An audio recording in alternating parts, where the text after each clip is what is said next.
It's time to put the good in your morning. You're watching the KOAM Morning News on Fox 14. Today, the impeachment trial for former President Donald Trump begins. Cold and cloudy for the rest of the week. We're going to talk weather conditions because we've still got advisories lasting all the way until Thursday. The latest from the Skywatch Weather Center. And there might be a reason to move to Cleveland. The KOAM Morning News on Fox 14 starts right now.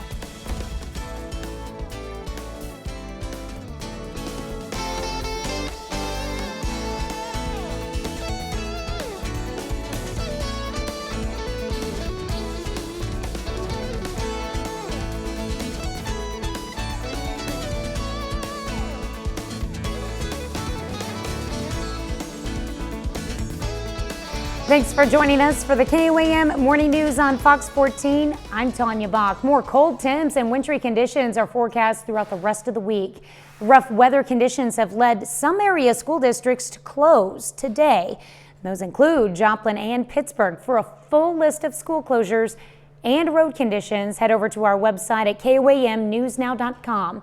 For more we can expect on the coming week, we turn to Michael Hayslip. And of course, we keep those closings running on the bottom of our screen as well, whether it be a school, an activity, an organization, and businesses listed on our, not only our ticker, but on the website. Cold, cloudy, slick spots, and it's not going to go anywhere anytime soon.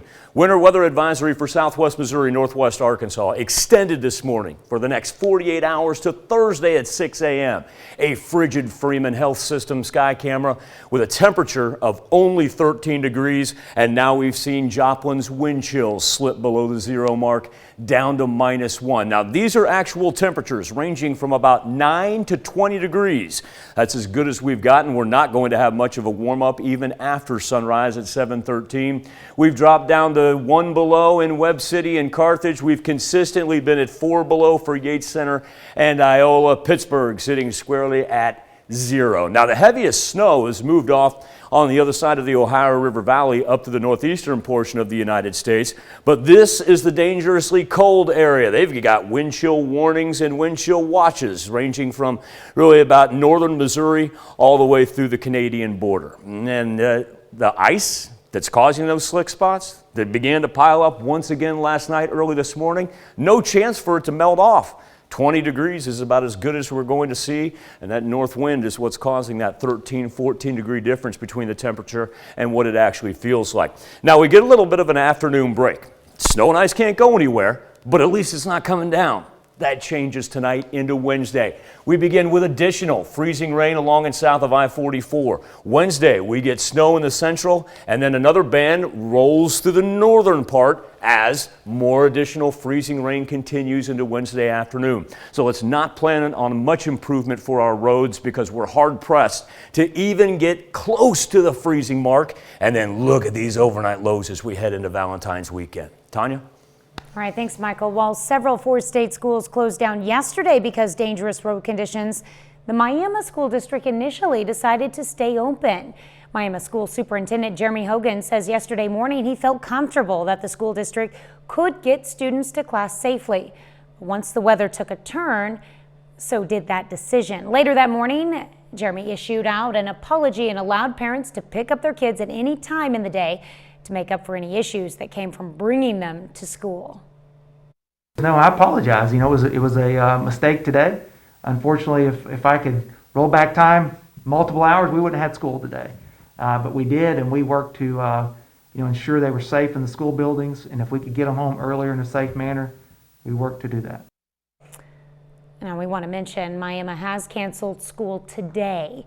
The school superintendent says they make sure to use data from the National Weather Service as well as from local officials to ensure they are making the safest possible decision for staff and students. Winter weather has led to more than 100 traffic accidents in Oklahoma. At least 43 were reported in Oklahoma City Monday morning, including this multi-vehicle pileup on an entrance ramp to Interstate 40. 5 people injured in the wreck were taken to hospitals, one of them in critical condition. Another multi-vehicle accident on Interstate 35 resulted in at least 1 death. Freezing rain made roads slick and mist made visibility difficult in the area. Today, the second impeachment trial of former President Donald Trump begins. The first day of the proceedings will consist of a debate and vote as to whether the trial itself is constitutional. Former President Trump faces a single article of impeachment. It accuses him of inciting the January 6th attack on the U.S. Capitol.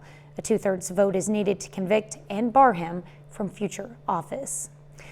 Wichita, Kansas family is mourning the loss of their teen daughter after she was dragged to her death. 13-year-old Brianna Ibarra was in a running car parked in front of a restaurant Saturday, waiting for her family to get food. Police say Kevin Palmer jumped in and drove away with the young girl in the car. Ibarra tried to escape while the car was moving, but got caught in the seatbelt. Sadly, she died at the scene. Palmer was arrested after trying to run. He is currently in jail facing 6 charges, including first-degree murder. Police say the investigation is ongoing.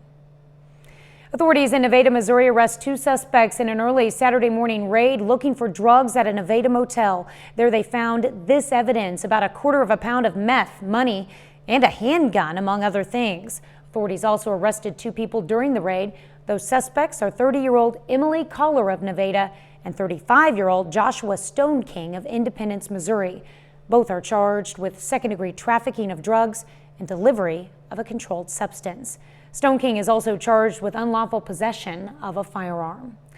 City of Joplin is reporting another COVID-19 death. The person was a 64-year-old male, and this brings the total number of deaths in the city to 123. Missouri tasked 9 regional groups across the state with making sure Black and Latino communities had equitable access to COVID-19 vaccines. But the effort is off to a slow start. KCUR reported Monday that nearly 2 months into the vaccine rollout, 4 of the regional teams are not yet operational. Just 5% of doses in Missouri have gone to Black residents, even though Black people make up about 11.5% of the state's population. The theory behind the state plan was that a regional organization would know its area best. But regional officials say the effort is being hampered by a lack of state funding and confusion about what they see as vague state expectations. You've heard of keys, crumbs, wallets, and other objects getting wedged in the crevices of your car. But what about snakes? Yep, this pet boa constrictor got stuck in the dashboard of his owner's car after a visit to the vet, and yes, this was a pet. Stanley County Animal Protective Services in North Carolina had to come help wiggle him free. The snake was safely removed and is now back home. It's unclear how a 5-foot-long boa constrictor wedged himself in such a tight space. Oh, well, obviously, he thought he was going to go to a second vet and didn't want to do it. It's one of the reasons I actually don't get into vehicles with our photographer Liam anymore, because he brings pet snakes with him in the car. Oh. Yeah. What's the scariest animal you've ever ended up in a vehicle with? A mouse. That's a horrifying situation. Yes, I grew up on a farm, and like the old trucks would be parked outside and near like hay bales and stuff like that. So there was always that risk of a mouse being in the truck, and whether or not it would go up your pant leg while you were driving. Oh my goodness. Never actually happened to me, but I was sitting next to my father when it happened to him. Oh, jeez. That Not is a pleasant experience. There were some words. Not at all. Yeah, there were some There words. were some words. Yeah. Oh boy. All right. Well, what do we have coming up next? All right, up next, states struggle with vaccine supply while new coronavirus variants threaten to erase progress in the pandemic. We'll have the latest. To try to forget about the idea of a mouse going up your pant leg. No, we're going to hang out with Amy Sadler. She's going to show us some DIY stuff for Valentine's Day. You're watching the KOA Morning News right here on Fox 14. Despite a dip in U.S. COVID-19 cases, health experts worry virus variants may erase pandemic progress. Americans are being urged to get vaccinated as soon as possible, but vaccine supply issues remain a big problem. Mandy Gaither reports. In the war on COVID-19, health experts agree it's one of the best defenses. But although more than 42 million coronavirus vaccine doses have now been given, in many places there's still not enough to go around. I just feel like we should have been more prepared. There should be more supplies, but I'm glad they're getting to a more vulnerable age group. and people. Faced with a vaccine shortage in California, Los Angeles County is only giving out second doses of the vaccine for the rest of this week rather than offering any more first doses. One maker, Pfizer, says it's increased production to double its coronavirus vaccine output. The vaccine maker expects to deliver 200 million doses to the U.S. by the end of May. They have a supply and demand issue, and they're dealing with it the best they can. Meanwhile, in the fight to slow the virus's spread, Transportation Secretary Pete Buttigieg says the CDC is looking at all its options while considering whether passengers should be required to provide a negative COVID-19 test before domestic flights. What we know is that it's the appropriate measure for international travel, people traveling into the U.S., given some of those considerations. I'd say the domestic picture is very different, but the CDC is always evaluating what can best be done to keep Americans safe. I'm Mandy Gaither reporting. State of Missouri launched a vaccine navigator yesterday. Officials say it's a secure registry tool to get residents registered for COVID-19 vaccine, and those who want to sign up will have to go through a questionnaire to ensure they're eligible for a vaccine under the current Missouri phases. To register online, you can go to moststopscovid.com/navigator. Well, check out the world's oldest water skier, 94-year-old Bob Hutchinson. He's tearing up a lake in Canada here. Hutchinson's rip-roaring ride solidified his place in the record books after Guinness World Records confirmed the fantastic feat. His family surprised him with the news over a Zoom call. Hutchinson's sure-footed ski skills aren't just limited to water. He's also an accomplished snow skier, and even at his ripe old age, he shows no signs of slowing down and says his amazing athleticism proves it's never too late to follow your dreams. Water skiing in Canada with shorts and no shirt. They're the ones feeding us all the cold air. I'm wondering if this was taken this summer and it took that long to get the results certified. I'm hoping you're right. Because they most likely submitted a video of him doing it. And then they had to notify him over Zoom that he had the I'm all about results. that snow skiing video. I believe that. Like I said, I'm blaming Canada for this extremely cold air that we're going to have all the way through the week. All right, Tanya, here's where we stand on the Skywatch Storm Tracker. Remember, bottom of your screen, list of closings. If you don't want to wait for it to alphabetically scroll through, you go to KOAMnewsnow.com.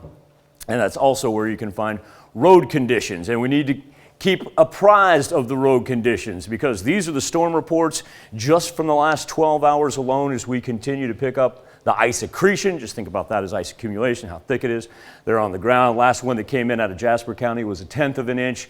We've had 3/10 of an inch out here in the western portion of southeast Kansas. Not a whole lot coming down from the radar right now, but we're not done. That's the thing, and that's why we've got winter weather advisories through southwest Missouri, northwest Arkansas, and then there's the wind chill warnings and watches up to the north coming out of Canada from the Freeman Health System Sky Camera in Joplin right now.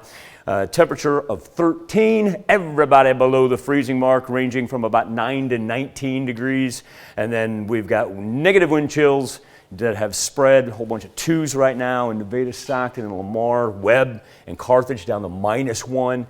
And Chautauqua sits at 6. So there it is, just pouring in on us. It's going to penetrate down to the deep south, and it's going to be a while before we even get anywhere close to being able to thaw out. Future track, we begin to pick up freezing rain for tonight, additional snow in the central and northern portion of the 4 states, so our road's going to deteriorate overnight once again. Need everybody ready for that, not only getting through today, but then for tomorrow morning as well. 20s throughout the week, overnight lows ranging from single digits to negative numbers. Be back with more KOAM Morning News on Fox 14 right after this. With Valentine's Day fast approaching, we decided to reconnect with our DIY extraordinaire friend Amy Sadler to see how she's been and see if she has any decoration or gift ideas. And as it turns out, she does. And she's had quite the journey since we saw her last. Amy, we haven't seen you in so long. How the heck are you? I'm really good today, Jesse. I'm really good today. You've had quite the journey over 2020 and coming to 2021. Do you mind just sort of sharing a little bit about what the last 5-6 months have been like for you? Yeah, I had kidney cancer. I don't even know how to talk about it because it happened in a flash, but I wasn't feeling well. I went to the doctor. I found out that I wasn't feeling well because I had pneumonia, but they also found a mass on my kidney. But very quickly, I was able to get in with a world-class doctor and had part of my kidney removed, and the cancer is gone, and I'm cancer-free. We are so happy to hear that you are on the other side of that. Thank you. We caught it early. It was wonderful. I'm so glad to hear that. And I'm so sorry you had to go through that. Thank you. Did you find, I'm asking this because we know you as the queen of DIY. Yes. Did you find yourself crafting to sort of help as almost like a therapeutic way of getting through the time? Absolutely. And for me, painting and getting lost in a paint finish or in a craft or learning something new, and just YouTubing something and saying, okay, how can I not think about what I'm going through at the time, is very helpful for me. I don't know how I would have gotten through it without crafting. You told me you wanted to make pom-poms for a project that you were going to also show us, but let's start with the pom-pom. How do you make a pom-pom? This is a paper towel roll that I cut. You can use toilet paper rolls. I found that I am kind of heavy-handed, so I like to take a paper towel and just stuff it in so that I don't squeeze them to death. Gotcha. You know? Give it some support. Yeah. So I'm just going to cut this and set it aside so that I can use that to tie my pom-pom up with. What I'm going to do is take a little tail here, and I'm going to need you to hold this and help me like roll it out for me. Mm-hmm. And so I'm going to take my two roll, please. Yeah, I went to clown school. I got this. And then we're just going to take this tail here and clamp it between the two rolls. Mm-hmm. And then I'm going to roll it around like this. And then I got it started, so now I'm going to turn it so I can start to roll pretty fast. Are you sure we're making a pom-pom? We're making a pom-pom, I promise. And I'm just going to, and then this goes really fast. I'm going to do this 75 times. And see, I did it tight, and I squished my rolls. So okay. Now I need your help again. If you could hold the end of this. Mm-hmm. Everything's fine. Everything's You did well. so good, by the way. That was very helpful. Doing this by myself was much harder. That's why we're here. Yeah. So then I'm going to feed this one between the two rolls, come underneath, and then again on the other side, I'm going to feed it between the two rolls. Can you see that? Uh-huh. So it will stay put. Now we're going to take the rolls out. Take them out? Yep. Okay.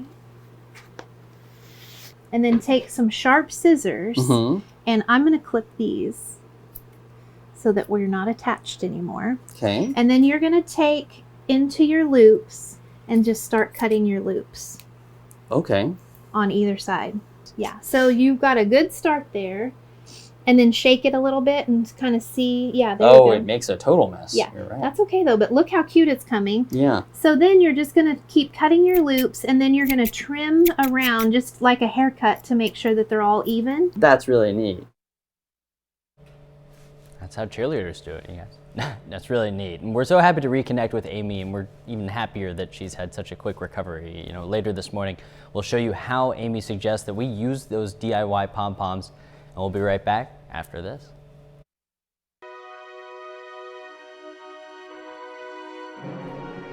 It's time to honor today's four-state hero, Petty Officer Daniel Roberts, a member of the United States Navy from 2003 to 2010. He served aboard the USS Reagan during the Iraq War, his hometown, Carthage, Missouri.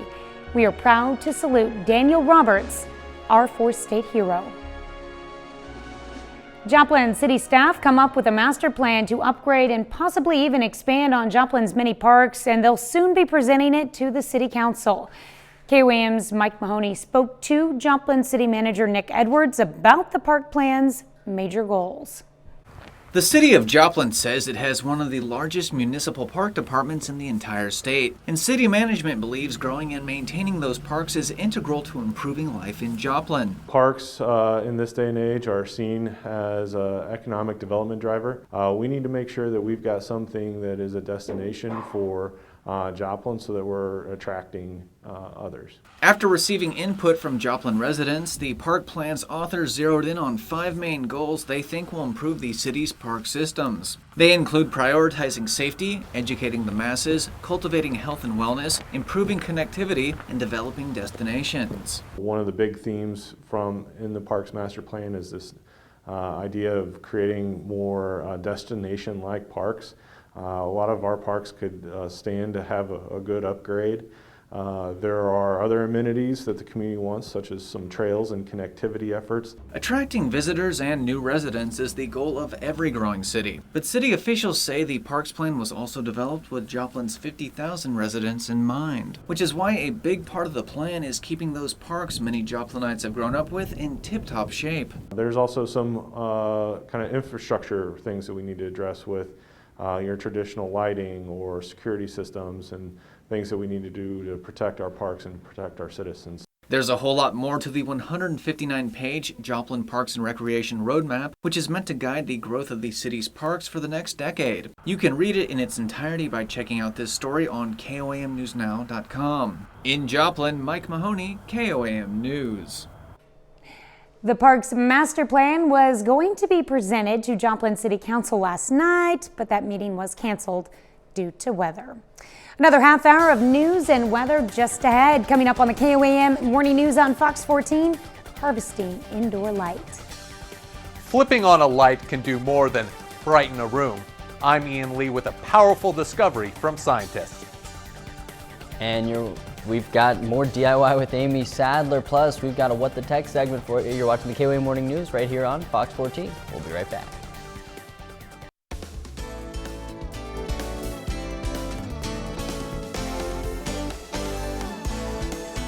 Welcome back to the KOAM Morning News on Fox 14. It's currently 7:31. Let's take a look at today's top stories.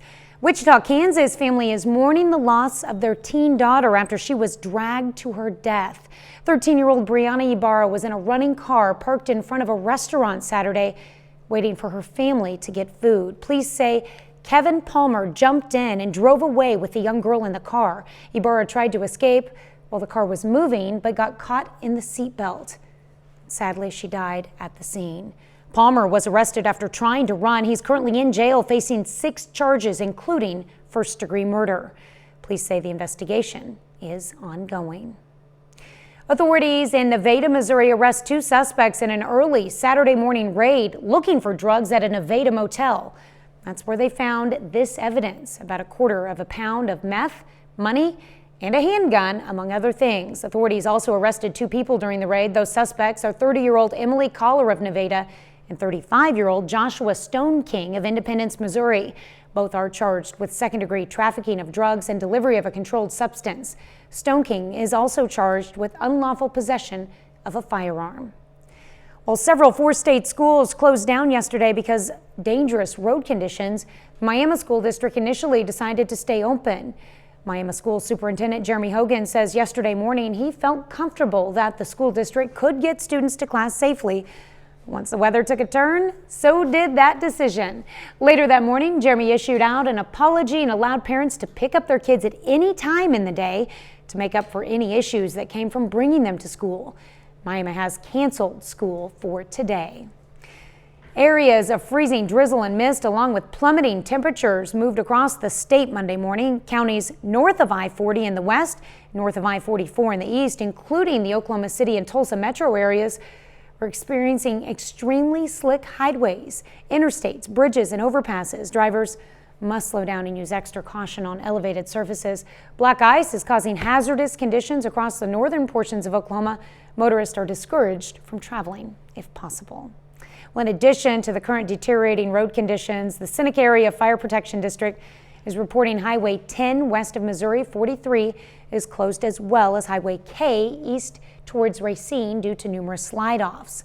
Also, the Joplin Police Department is wanting to remind everyone that emergency road conditions remain in place. And remember, that means the JPD will not respond to non-injury accidents. The drivers are to exchange information in those situations. For the latest road conditions in your state, you can go to our website at KOAMNewsNow.com and click on Road Conditions at the top of the page. What you said earlier, Tanya, that if you do not have to be out and about today, best thing to do is turn on the furnace. If you have a fireplace, get it going. Sit back and relax. Try to stay off the roads, because when we get down to the south, look at that along 44 right here, all these icons, those are indicating ice accretion. Think about that as accumulation. As much as 1/10 of an inch there in Jasper. But I want to point out this time frame, that's from 8 to 6 yesterday. And we're not done, so we're going to continue to build that up, because we're not going to have a chance to melt off anything. Not a whole lot coming down here during the early morning hours. We get just a little bit of a break as we progress through Tuesday into Wednesday. Now, we do have winter weather advisories that stretch through southwest Missouri and into northwest Arkansas, and those have been extended. They were supposed to expire this morning, but now those are going to roll all the way into Thursday. We've got dangerously cold temperatures up to our north, as Arctic air from Canada is actually going to penetrate all the way down into the southern portion of the United States. And like I said, no chance for a melt, because our highs for today only going to be in the 20s, and overnight lows continually sinking throughout the course of the week, to the point where we're even going to see some negative numbers for Valentine's Day weekend. And so all the snow, and more importantly, the ice, not going to have a chance to go anywhere. We'll be back with more KOAM Morning News on Fox 14 right after this.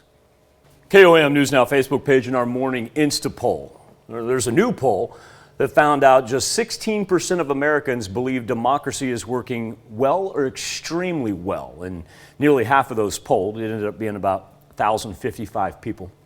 45% think democracy is not functioning properly. This poll comes from the Associated Press and NORC Center for Public Affairs. We're asking the same question to you today.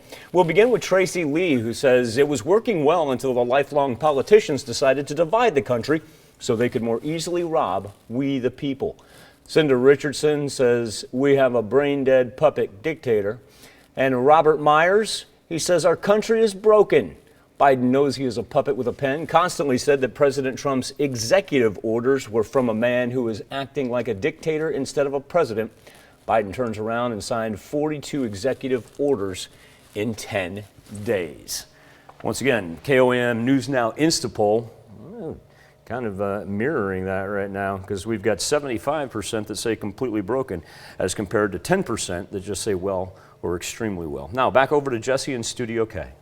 Well, with Valentine's Day fast approaching, we decided to reconnect with our DIY friend and extraordinaire, Amy Sadler, to see if she has any suggestions for ways to decorate, ways to celebrate, and of course, she did. Check it out.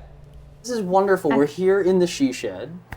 Spent so much time putting it together. Yes. And now we're getting ready for Valentine's Day. Yes. 2021. What do you got for us? You know, everybody's making those big poofy blankets. Right. This is what they're using. It's big fat yarn. It's huge. I had the idea. I do crochet, and I hand crochet. I don't know if you know what a hand crochet is, but it's no like idea, but you I'll can use your trust you. hand to start a crochet line where you just crochet like this. It's kind of like braiding.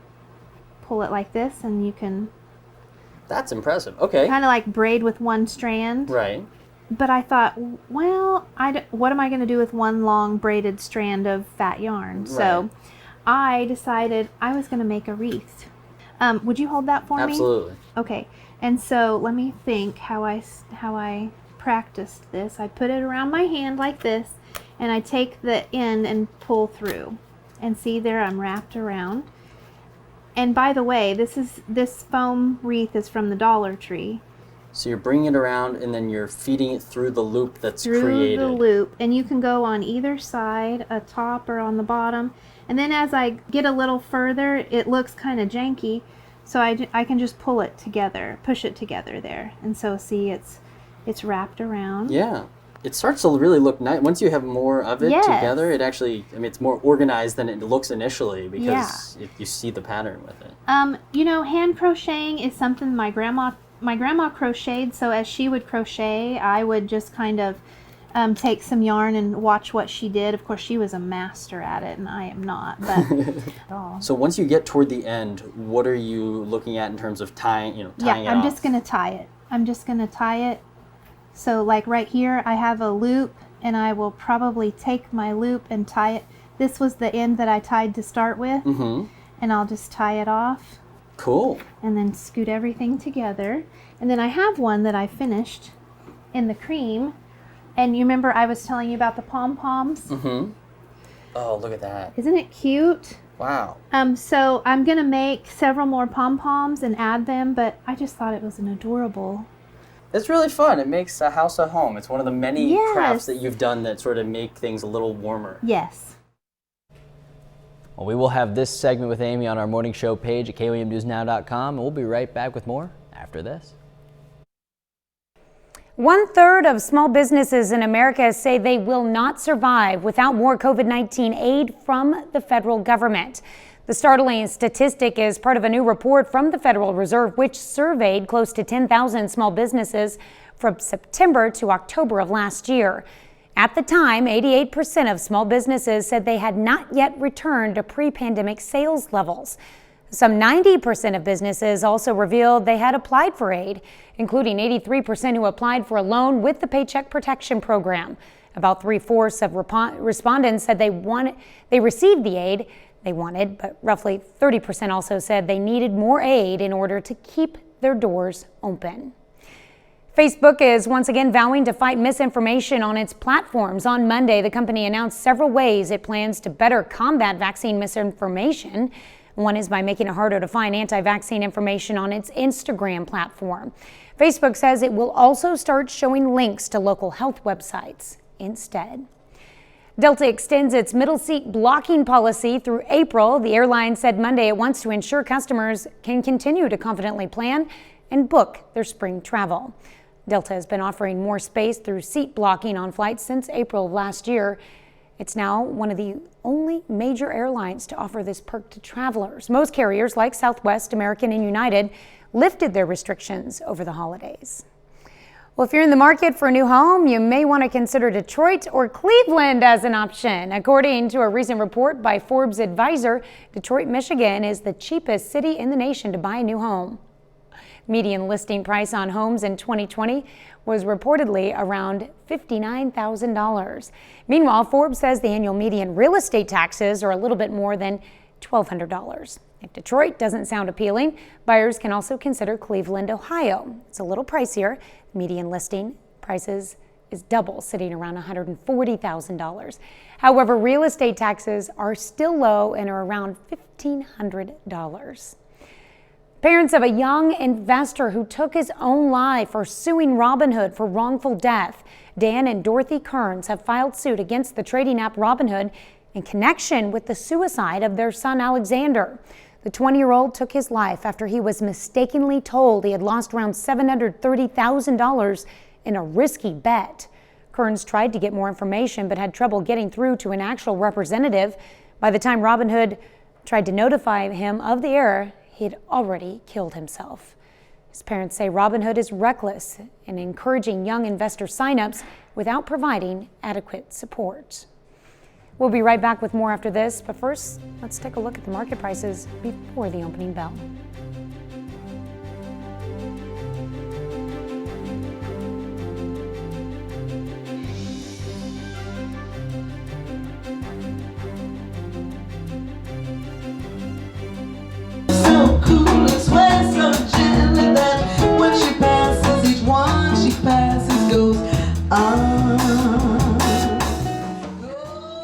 Founding member of the Supremes, Mary Wilson, has died at age 76. The singer's publicist says they say it had happened suddenly at her Nevada home. Wilson survived by her children, siblings, and grandchildren. The Supremes were the most successful Motown act of the 1960s and the best charting female group in United States history. Wilson stayed with the group until it was officially disbanded by Motown in 1977.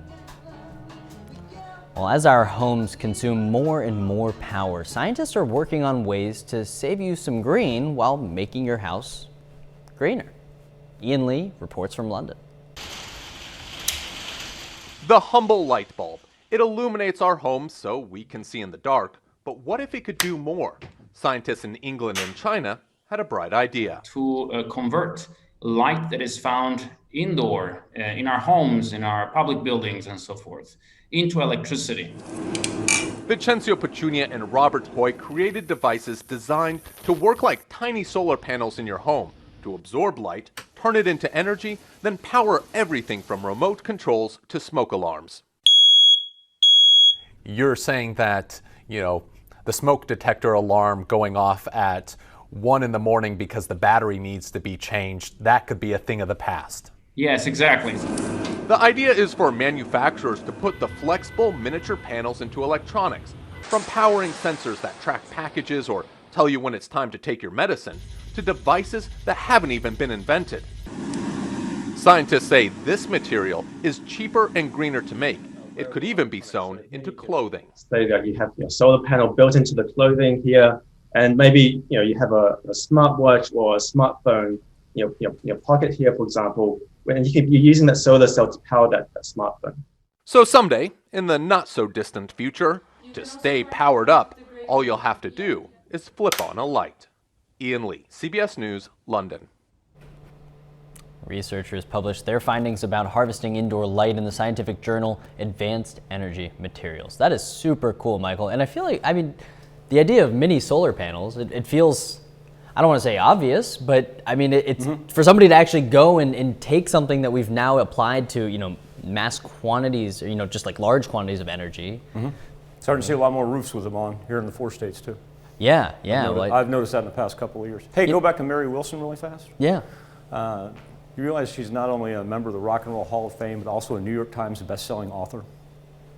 Really? Yeah, that's something else. Was it her autobiography? Yeah, my life as a Supreme. I thought that was really cool. When I read that, I thought that was pretty cool. All right, Jessica, let's jump into the Skywatch Storm Tracker because it is cloudy, cold, and we've got road condition issues. Storm reports indicated by the ice icons right there. Now, that 1/10 of an inch in Jasper County, that's a time frame just from 8 a.m. to 6 p.m. yesterday. And so it's going to continue to grow because we're not going to be able to melt in the least.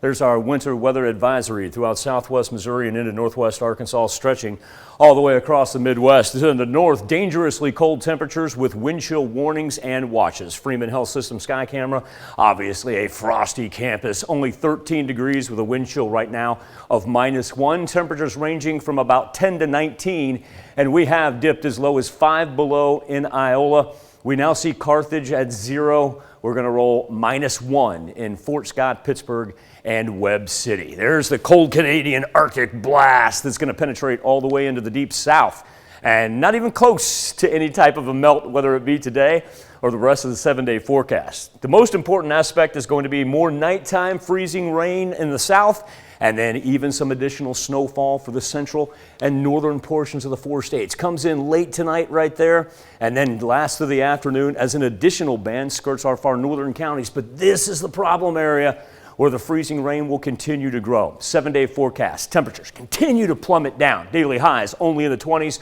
Overnight lows single digits before we get to the minus numbers just in time for Valentine's Day.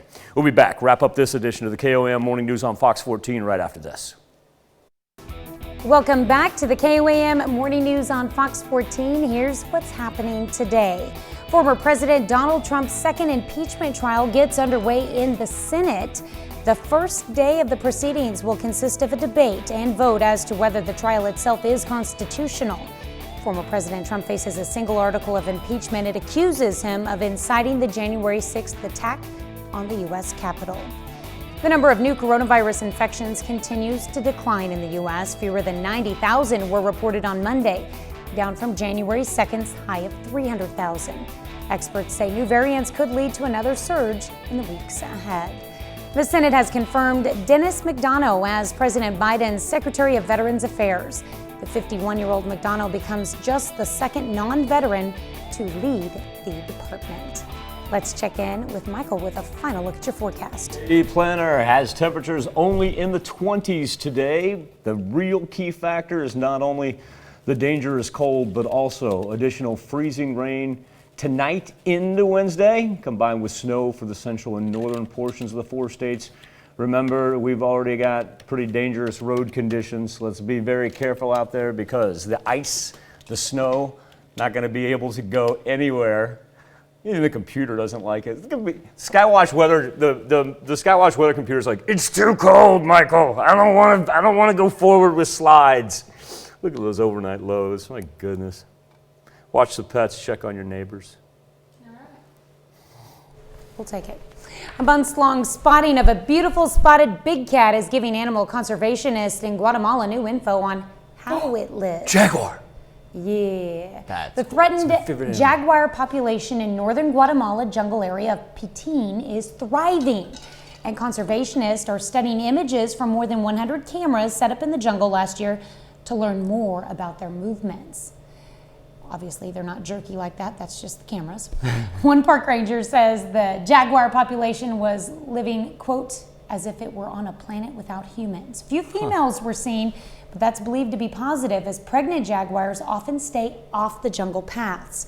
Further study will determine their population numbers. That is super cool. Wow. Well, thank you so much for letting us put the good in your morning. We will be back with more news and weather when we see you at noon. Have a great morning and an even better day.